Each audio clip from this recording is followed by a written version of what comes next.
Welcome back to Storytime with David Booker. I appreciate you coming back. I'm back in my old llama shirt, which I cannot find a new replacement for. It's getting kind of faded. So if you know of any, please put it down in the comments section because I'm desperate. I really need one. Today we're going to continue. No, we're not going to continue on with Time Is, Time Was. Sorry. We are done with Time Is, Time Was, and now we're on Time Is, Time Was, Time Will Be. So we're going to start with this one. And actually, it does have an interesting little information blurb and a dedication. Let's just read the dedication. Yeah, sure it is. Dedicated to Bernard Buddy Brusser, a fellow of infinite jest and of most excellent fancy. Best friend from, I met him when I was in high school. So obviously I've known him for a long time. The information. Here's how Scott described how the TCVTD works. This machine we have constructed correlates time periods to the microsecond using a merging of present time, location, and an exact representation of any other time and location, thereby creating a conduit through which a portal is created so that time and this time are bound as a single entity and can be traversed. Using this fraction or section of time as a base point, we correlate any other time period, adjusting for location using latitude and longitude, as well as adjusting for the rotation of the Earth and giving us a junction point. I can put in a latitude and longitude location, date, and time to be placed against our present time using a variance allowance of 0.0047 seconds. And this gives us our transverse junction. So now you know how to create a time machine. So we're going to start with chapter 1, a look back. It's, let's see, 2, 3, 4, 5. Oh, this is a long one. Wow. Okay. So a look back.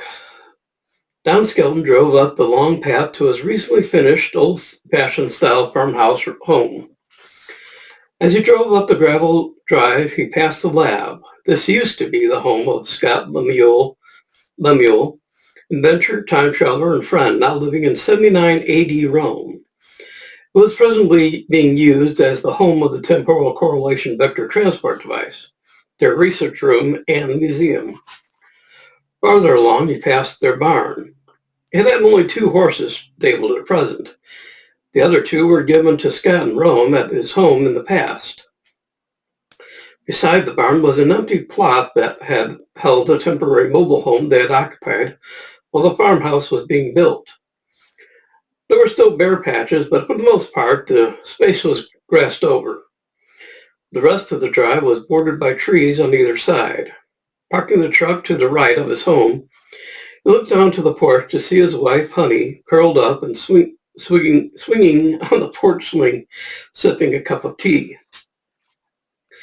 He sat down next to her and took a mug of tea for himself, along with a couple of fruit biscuits. I stopped in town to see Mac at the diner. Seems the catering side is doing very well. He said he's getting a lot of customers from the diner. Word of mouth really does seem to be the best advertising because it's bringing him a lot more business. Quite a few of the neighboring farms have been using him for the monthly parties. This keeps up, and nobody's going to bring homemade anymore. He handed a check to Honey. That's our cut from the investment money we gave him. We only get 5 more profit payments, and then we're out of it. Honey glanced at the amount and placed it in her purse until she could get it to the bank. She turned sleepily to Don. I got a call from Linus today. He's completed taking over Scott's store in the Forum in Rome, and Scott is now retired. No, or as retired as he'll let himself be. Apparently he's driving Linus nuts, still trying to run it. Linus is begging us to come and get Scott for another vacation here. I thought about that for a second. Maybe we can have him do some research on that set of ruined buildings in the woods. I added a micro-generator to the cabin he stayed in before we went back to Rome. With a new stove and fridge, it should be a comfortable place for him to spend a few weeks. What do you say? Honey nodded sleepily as a warm breeze played lazily over them and handed him one of the returns they kept nearby in case they got a call from Scott or Linus. Scott's wife Olivia was hesitant about using hers and even more so about leaving their home in the past to come to the future. She understood Scott went away with or to see Don and Honey, but the thought that they traveled to a far-off time was something she couldn't quite completely comprehend. Linus was more adaptable and had taken a couple of trips to the present. He still preferred the pet Rome of old, though, having been born there. I'm going to need a lot of tea today. Hold on.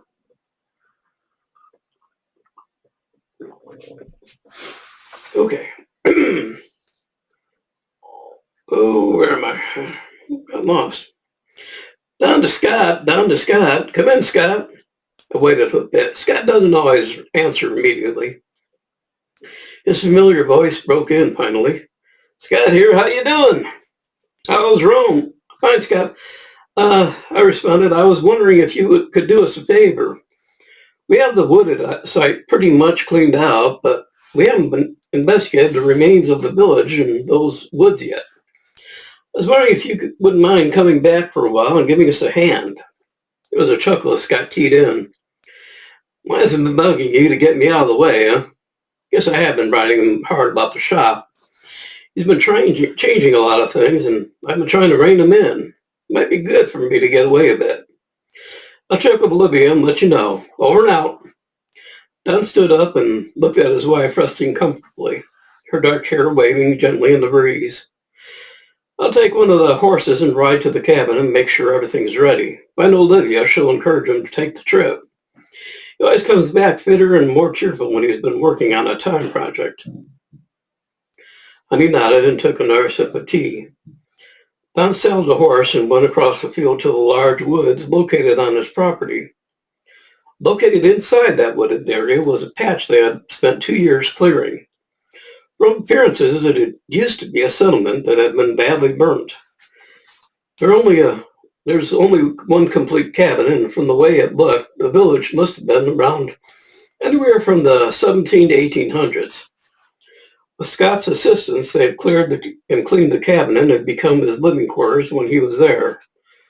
Linus had used it as well, and in frequent times he had visited them. Opening the cabin door, he straightened up and added fresh flowers picked from the area around the cabin. He checked the fridge and stove, oiled the hinges of the door, and waxed the runners of the windows. It was pretty Spartan, but that was the way Scott and Linus liked it.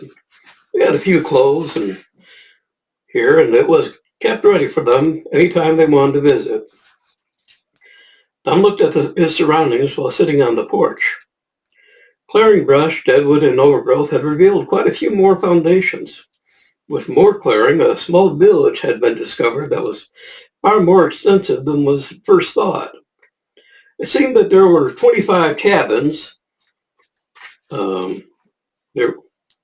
There were 3 large buildings and several small that had been used as something other than domiciles. The plan was to look back in time and find out what was here and recreated in the present.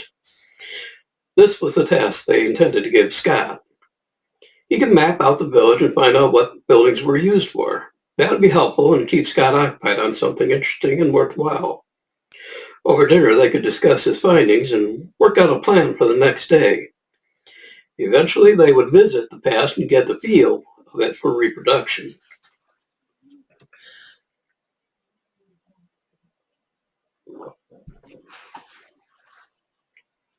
Honey called him over on his return. Livia's okay at Scott's visit and will arrive in half an hour. Don decided to sit around and wait. He pulled a bottle of scotch from his saddle bag and placed it on the shelf for Scott. He didn't drink much or often, but a snootful now and then helped him sleep. He did another check of the canned goods on the shelf in case anything was expired. He also checked the case at the rear wall where several MREs were left. MRE stands for meals ready to eat. There are very few in the box of 12 I would consider edible. Scott likes to run down to the nearest base and keep a box on hand, though. Funny thing is, Linus considers them a delicacy. Don filled the water jug from the well and sat by the front door again, waiting for the arrival of his old friend. He heard the horse before he saw it. Round the corner and straight in the saddle rode Scott. "Welcome home, Scott." Don took the horse and placed it in the stables. Scott sat down in the other chair. He was offered a glass of whiskey and soda. Scott looked around at the clearing job Don and Honey had accomplished. "Looks a lot better here. You really are planning on rebuilding the site or renting it out, then?" Don nodded. "Yeah, that's what we wanted to talk to you about. To do this right, we need to know what was here, when it was here, and what was what. We're hoping you would help us figure it out." Scott smiled at the idea of doing some exploring. Rome, for all its glory, was becoming frustrating. He was a man of intelligence, foresight, and imagination. He had been a friend and advisor to the emperor. Now his friend was no longer in power, and he was reduced to a shop owner, and a retired one at that. His knowledge could be used in Rome, but here at home he was still liked, wanted, and even respected. "Sounds good. I've been wondering how far you'd gotten since my last trip. I can get an overlook and then match it when I have you back in time. My only concern is that the blue orb that shows when we aren't using visual." I understood what he meant. We still use the viewer that was a subunit of the TCVTD to check in on Scott, Livy, and Linus. By connecting the portal to it, I could knock on the door and then pull back. The orb would hover nearby. When they opened the door, we would either be invited in or the door might close if they wanted privacy. We could even drop off items to them if they needed anything. Every now and then I would drop a fish on Scott's head just for laughs. Well, I thought it was funny. Scott, not so much. Livy and Linus were both used to our arrival in this fashion, and sometimes we would move the orb around back up to the villa and then walk through for a personal visit. I have an answer for the orb's visibility in a manner of speaking. I usually place it fairly high and use a magnification filter that I installed so it's not so visible. Last time when I looked in on Captain Kidd aboard his ship, he wasn't aware of us at all, even though we were only 15 feet above the crow's nest.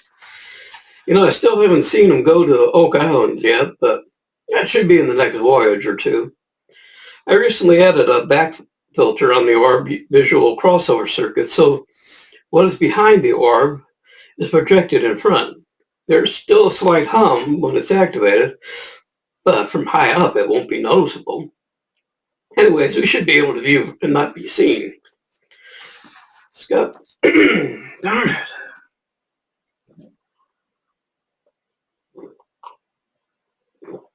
There we go. Scott looked at the small stables we had installed. We used it for when we were staying on the site, working all day and sometimes into the night. I'm glad you had the forethought in making the stables in period with the cabin. It will be useful when you rent out the cabins to have some horses for people to rent. We hadn't thought of doing that, but I considered it might be a good idea. I just remembered something. I wanted to tell you, Scott. Do you remember Frank from the diner? Scott nodded. Well, he got tired of retirement already, and last year he bought a small farm down the road and is raising pigs and chickens that they use at the diner now. I also found out that his name's not Frank. It's McDonald. That's why he named it his son Mac. Scott turned around slowly to face me. So, old McDonald has a farm. From the returns on Scott's and my arm came Honey's contralto. E-I-E-I-O. Scott shook his head. Please tell me you didn't call me up here just for that. It was gritting hard, but I assured him we didn't. So will you take this on for us? Thought I already knew the answer. He jumped up and mounted his horse. I head to the lab now and let you have a report on it this evening. Am I invited to dinner? I laughed at that. Of course, let us know anytime you want to join us and we'll set a place for you. I tossed him the keys to the GMC Canyon I had purchased recently. You have to make do with this with the truck for a bit. The MG is in the shop for a new transmission. He let out a whoop and kicked the horse into high gear and went charging off to the lab like the winner of the Kentucky Derby. As I watched him riding swiftly to the lab, I marveled at how he changed so dramatically when he was working on a project. He was not around 75, but seemed to grow younger every time he had a challenge. I mounted my own horse and rode slowly to the house. That night, over a pot roast dinner, Scott gave us a report on his work. Okay, this is a map of the buildings we have discovered so far. From overhead, we can see there are, in fact, 30 cabins and 3 large buildings. From the position of this one here, I apologize.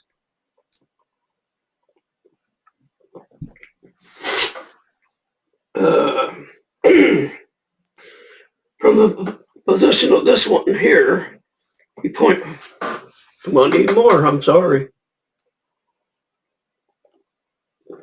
You know, if anybody else wants to read these, I'd be more than happy to turn this over to somebody else for a while.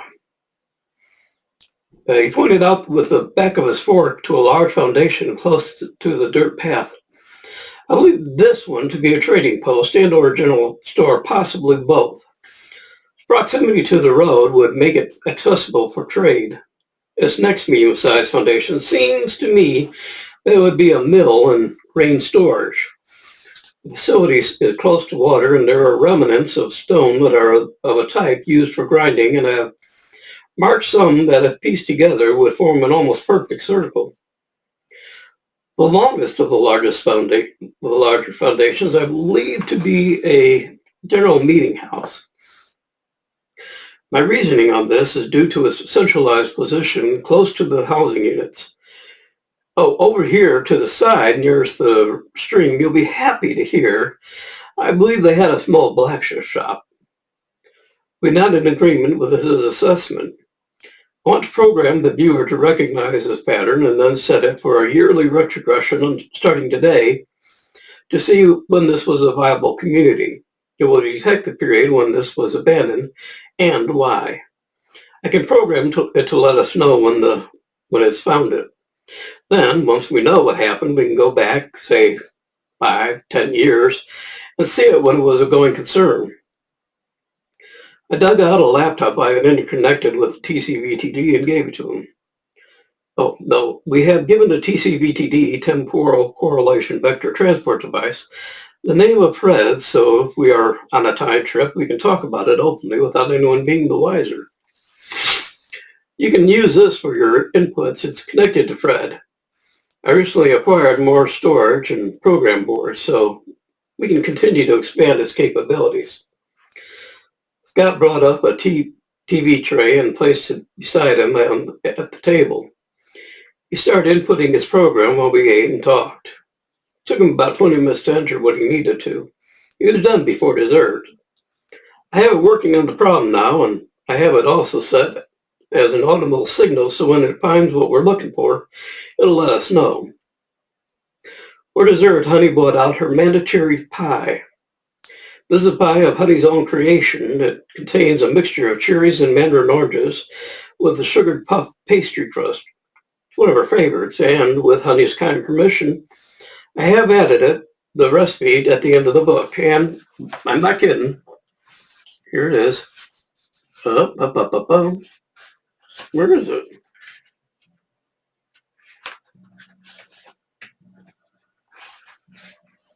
Yeah, there it is, Honey's Mediterranean Pie. So if you get the book, you get a dessert. But just to be on the safe side, I did try it and made it. Pretty damn good. So, okay.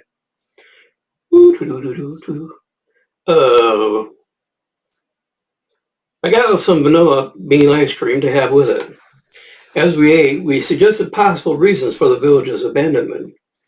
We knew there had been a massive fire which burnt down almost all the buildings. Looking at it from above, we could see the pattern better. From the buildings that had partial walls, we saw indications that a large blast emanating from the back where we suppose the mill was. There was also a slight depression in the foundation that supported this theory. The problem was that none of us could think of a reason the mill would explode in this violent fashion. Our musings were interrupted by a sharp foghorn blast from our returns. We all jumped, and Scott immediately turned the volume down on the laptop. He looked at the screen and then at us. "I think we have an answer. Mind taking your desserts to the lab?" Scott grabbed the mug of coffee, and I grabbed the desserts and the rest of the coffee onto a tray and brought them with us. In the lab, we all sat at the desk, and I brought up the view screen. What we saw was the immediate aftermath of an explosion.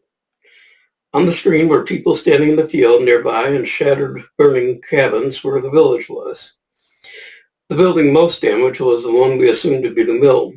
It looked like a bomb had gone off. The building next to it was a shambles and on fire. The only cabin that remained was protected by mounds of dirt surrounding three sides, and in front, it seems a small but long building had taken the brunt of the impact.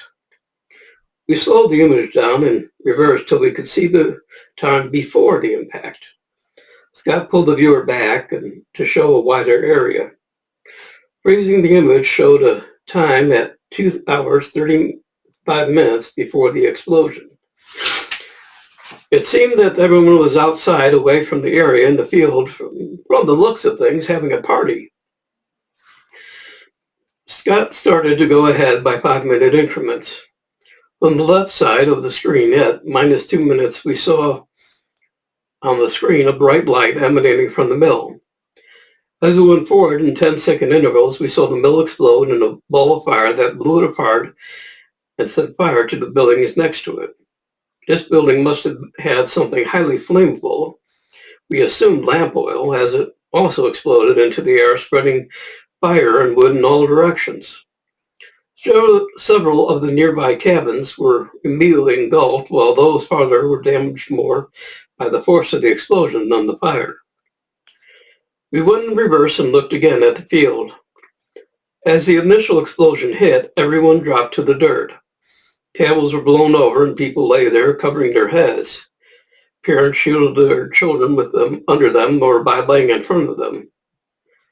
Several men could be seen walking towards the village after the first explosion when the second explosion hit.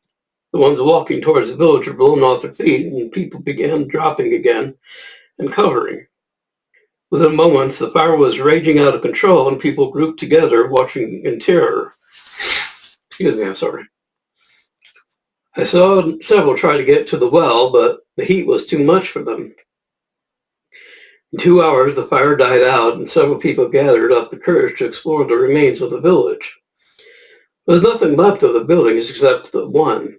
People wandered around to see what could be salvaged, and we watched as people sadly poked around in what had been their homes.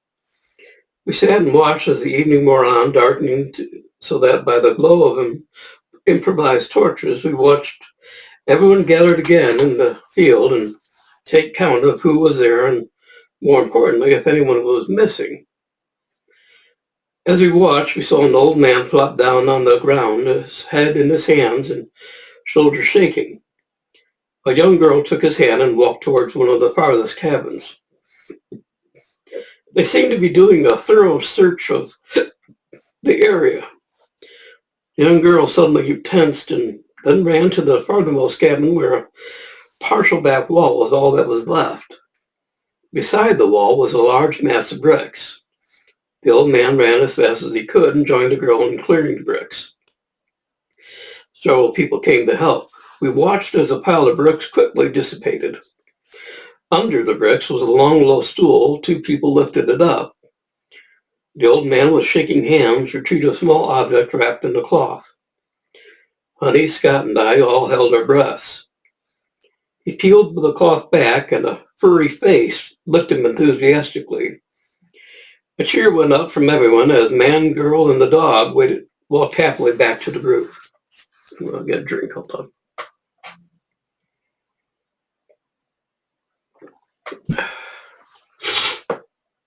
By But do, re, mi, fa, sol, la, ti, do.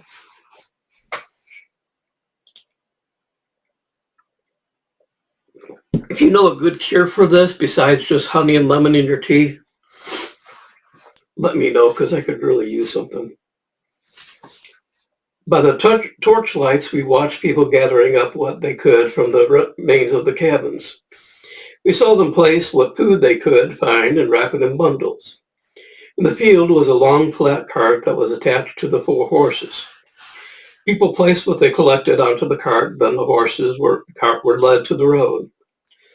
We solemnly watched as people went to the road and together began a long journey east. No one looked back. It seemed no one had the heart to try and rebuild. We saw one of the ladies reach into her pocket and pull something to her lips. By zooming in, I saw it was a harmonica, and as I pulled back, I saw and heard them lifting their voices in song and their steps becoming firm again. They marched off down the road singing Onward Christian Soldiers. We sat there in silence for a while as we looked at the devastation that remained. In the growing darkness, the embers of fire smoldered, making patches of red amongst the black. I reset the time back to the explosion and subtracted 5 minutes. Moving the viewer, the view swooped down and entered the first building. As we thought, it was a mill. The grinding stone was powered by wind or water, and bags of flour were stacked on a loft. The loft was well off the floor by at least 10 feet on thick beams. From the ceiling hung a pulley system down to a pallet tied by ropes. The pallet was held at about 15 or more feet in the air. Following the rope, I moved the viewer slowly up to the pulley and down to the wall where it was tied off. As you were watching, the knot started to unravel and slid through the brace on the wall. Next thing we knew, the pallet landed with flour was plummeting downward, making the oil lamps flicker in the breeze as it passed. Pulling back, we saw the loaded pallet hit with a violent thud that burst the bag, setting flour high into the air in a cloud. In slow motion, the flour caught and exploded in a great ball of fire and shrapnel. The brightness of the explosion caused an overload in the optical receiver of Fred, and the screen went blank. Oh my God, I'm almost out. I'm going to have to start bringing in a pot when I got a long chapter. I immediately went to work refitting the optical boards and getting Fred back online. Honey started sketching clothes and listing items that we would need, and Scott called Sandy at the antique store. Luckily, the store was still open and had some money we could utilize. Honey handed Scott the debit card they kept for him and Linus's visits so he'd get what personal items he wanted. I gave him cash for the money Sandy had waiting. In moments, we heard the roar of the truck as Scott headed into town. I then went to the lab's closet where there was a wide array of period clothing for each of us. It was sorted by century and then by every 20 years if there was a major change in style. Over time, this closet had gotten 3 times its original size and now went from floor to ceiling. We used a system similar to the dry cleaners. When they pushed the rotator so the period she wanted was in front and picked out enough clothes for each of them and started packing a large chest. Whatever we didn't already need or have, she or I could sew while we were there. Scott was back soon and had a small bag of money for each of us. He and I set about recreating the returns into belts for everyone. He checked on the horses and equipped a short cart to bring with us into town. Next, he checked the horses' returns with the portable reader. Both were operating perfectly. The rest of the evening was spent deciding on what we needed to do and how long to stay. Scott turned suddenly on me. Do you think we could set the returns to take pictures? I looked over the current program while Scott and Honey went over the returns. Together we chose to adapt the buckle and add studs to the belt so they could take pictures as well as open communications or as needed. I went up on the roof to do a power systems and battery check. Honey ran a system check on Fred. Over time, we had Fred. We had started to perform system checks before any trip as a matter of course, even if they had already been done that week. Scott looked on with approval at the thoroughness of our inspections. Everything looked over. We entered them into the findings into the logbook. By now it was late, everyone was yawning, and it was decided to postpone the trip until morning. We went home and Scott went to the cabin. Early the next morning, we were cooking in the kitchen when there was a knock at the door. "Mind if I join you for breakfast?" Scott asked as he poked his head in. Honey pointed him to the dining room and told him to get himself at home. I brought out a platter with coffee and muffins, and Honey brought out the eggs and ham steaks. As we ate, we continued our discussion from the night before. It was decided that 5 days should be sufficient to capture enough images for reconstructions, as well as get some local flavor. Scott gathered the returns for adding a wide-angle lens to them. Don and Honey changed clothes and loaded the trunk onto the cart and hitched up the horses. Scott changed and brought out the returns. The back of the barn had a portal projector so they could take the horses and any large item through. I'm going to have to drink some more.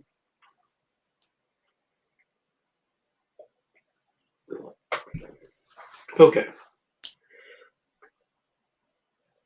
They picked an arrival area 10 miles down the road so as not to appear too clean when they arrived. This also had become standard practice for most of their trips. A quick visual check and the portal was opened. Don guided the horses and cart through into the early evening mist of June 12, 1789. The evening they had chosen was foggy and there was a slight chill in the air. The horses slowly plodded down the road and Honey reached into the trunk and brought out blankets to wrap around themselves. Scott was leaning against the trunk in the cart and brought out a harmonica. The tune wasn't recognizable, but the melody was pleasant. Honey leaned against Don as they moved along the path. As the sun faded, the fog thickened until the torches attached to the cart gleamed against the gray mist. I apologize. Approaching the village, they saw a painted sign posted on the main entrance. "Welcome to Gristmill Fields." So that's where we're going to stop. And then tomorrow we'll do What's Old is New again.